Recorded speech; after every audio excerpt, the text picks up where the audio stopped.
Yan, first time ko po pumunta dito sa Gulugud Baboy. Yan. At napakaganda ng view.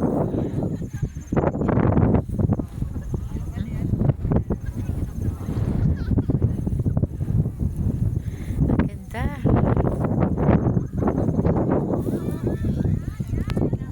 Medyo mababa lang siya akyatin. Compare sa Banahaw.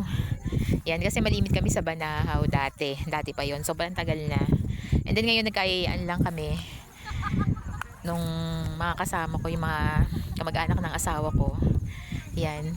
Grabe na-amaze ako sa view dito.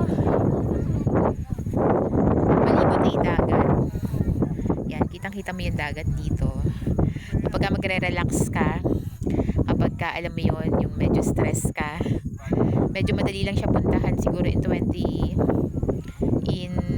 pagka galing kang Batangas, siguro in 30 minutes nandito ka na.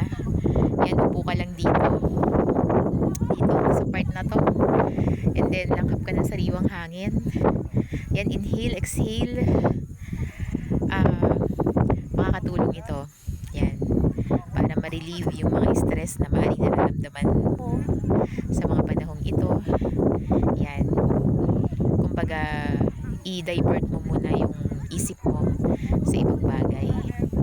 At dito makakapag-isip ka rin ng mga plans mo, mga kung ano man yung mga plano mo sa buhay. Yan.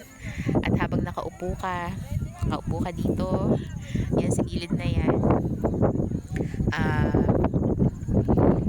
maganda may dala kang notebook, isulat mo kung ano yung mga plano mo 5 years from now. Yan, di ba? May mga lumilipad na ano. Yun. Hindi ko alam kung kita nyo. Yan.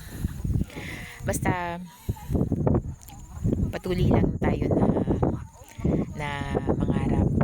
Napakaganda ng mundo na binigay sa atin ng Panginoon, at i-enjoy natin yung bawat araw na meron tayo. Have a great day, everyone. Happy Thursday. Ay, happy Friday. Yan.